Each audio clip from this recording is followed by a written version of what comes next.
When it came to music, Prince was never afraid to speak his mind. Known for setting impossibly high standards, he lived by the belief that art should never compromise. His career was built on constant reinvention, fearless experimentation, and a relentless pursuit of authenticity. And while millions admired him as one of the greatest musicians of all time, Prince was also famously critical of others in the industry. He didn't just dislike certain artists. He saw them as representing everything he stood against. Over the years, Prince's cutting remarks and icy rivalries gave us a glimpse into the kind of music he respected and the kind he simply couldn't stand. Today, we're diving into the 6 bands and artists Prince reportedly hated the most, and the stories behind his disapproval. Eric Clapton. Prince's rivalry with Eric Clapton may be one of the most intense musical feuds of modern times. Both men were considered guitar legends, but their philosophies couldn't have been more different. Clapton embodied tradition, blues purity, and reverence for the past. Prince, on the other hand, symbolized reinvention, innovation, and the blending of genres. In a rare 2010 interview, Prince was asked about Clapton. His response was as bold as ever.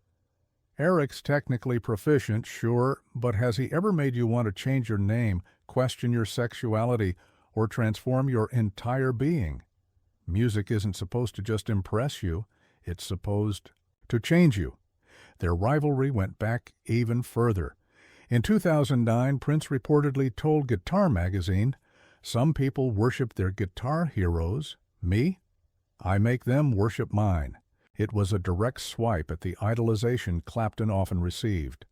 At the 2004 Rock and Roll Hall of Fame induction ceremony, tensions reached new heights.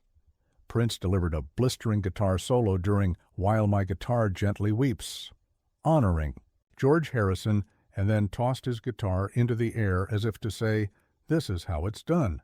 Many saw it as a direct challenge to Clapton and the established guitar elite. Clapton later dismissed Prince as all flash and no substance, while Prince viewed Clapton as the safe, overly celebrated symbol of everything he rejected. There are differences, tradition versus reinvention, made this feud unforgettable. The Black Eyed Peas. Around 2009, Prince's attention shifted to a much newer act dominating the charts, the Black Eyed Peas, with songs like "Boom Boom Pow" and "I Got a Feeling," they were unstoppable in pop music. But for Prince, they represented everything wrong with the 21st century sound. He reportedly told a journalist in 2010, "When you auto-tune everything, quantify it, and take the soul out, what are you left with?" Plastic. During the 2010 Super Bowl halftime show, where both Prince and the Black Eyed Peas performed in different years, the contrast couldn't have been clearer. Prince had delivered a legendary rain-soaked performance 3 years earlier. When the Peas hit the stage in 2011, Prince reportedly refused to join promotional shoots with them, calling their music a marketing meeting, not art. Alan Leeds, Prince's former tour manager, once explained that Prince believed true music required more than flashy production and hooks. To him, the Black Eyed Peas were the epitome of commercial pop, a sound he believed stripped away the very essence of artistry.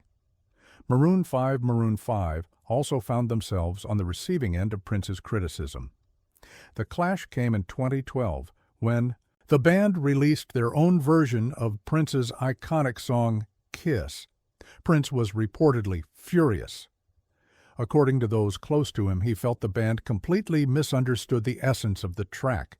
While the original was minimalist funk brilliance, Maroon 5 had layered on guitars and production that, in Prince's eyes, smothered the groove. He once explained, "The spaces in music are as important as the notes. They took out the spaces, and with them, they took out the soul." Prince was particularly bothered that younger bands like Maroon 5 borrowed his innovations without fully understanding them. To him, "Kiss" wasn't just a song, it was a statement of how funk could be stripped down to its purest core. When Maroon 5 reimagined it as pop-rock radio fodder, He considered it a complete misfire.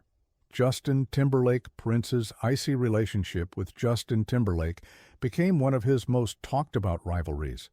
It began around 2006 when Timberlake's comeback single Sexy Back topped the charts. Prince allegedly mocked the song during a party performance, telling the crowd, "Sexy never left." Timberlake fired back in 2007 with his hit Give It To Me, which included the pointed lyric, "Now if sexy never left, then why's everybody on my stuff?" Tensions only grew from there. At the 2007 Golden Globes, Timberlake crouched down while accepting an award, mocking Prince's shorter stature. Prince, who valued respect above all, never forgave him. In 2016, producer Jimmy Jam revealed that Prince had privately complained Timberlake was borrowing too much from him without acknowledgement. "He's taking my whole vibe and not even admitting where it came from." After Prince's death, Timberlake performed a tribute at the 2018 Super Bowl halftime show. While some saw it as respectful, many fans criticized it as hypocritical, given their rocky history. To Prince, Timberlake embodied what he despised: flashy success without the authenticity he held sacred. Madonna Prince and Madonna had a famously complicated relationship. Both were provocative, boundary-pushing superstars of the 1980s, and for a brief moment they even seemed destined to collaborate. They first crossed paths in 1985, when Warner Brothers considered pairing them for a duet, but Prince dismissed the idea, later saying, "She's as much about image as she is about music." By 1989, their rivalry had peaked. Prince reportedly told a journalist, "People care more about selling images than creating music. Innovation is dying because of it." He saw Madonna not as a genuine artist, but as a calculated provocateur. Their feud reignited in the 1990s. At a 1991 show, Prince even altered the lyrics of Sexy MF while staring directly at Madonna in the audience, turning the moment into a pointed jab. Though they shared similarities, sexual frankness, religious imagery, and total control of their careers, Prince ultimately believed Madonna valued provocation over artistry. Despite the tension, he once admitted she was relevant, but he never considered her an authentic musician in the way he defined it. Michael Bolton rounding out the list is soft rock balladeer Michael Bolton. Unlike the dramatic rivalries with Timberlake or Madonna, Prince's dislike for Bolton was more about what he represented musically. During the late 1980s and early 1990s, Bolton became a massive commercial success with his soulful ballads and covers, including When a Man Loves a Woman. But Prince saw him as a sanitized version of soul, borrowing from black musical traditions while stripping away grit and authenticity. In 1991, after Bolton's cover of When a Man Loves a Woman dominated radio, Prince reportedly quipped, "That man wouldn't know soul if it slapped him in his processed hair." Insiders claim Prince went out of his way to avoid Bolton at industry events. Witnesses even said he refused to be photographed with him, whispering to an assistant, "Some associations you just can't wash off." For Prince, Bolton symbolized the commercialized, watered-down version of music, something he fought against his entire career. Please don't forget to subscribe and hit the bell icon.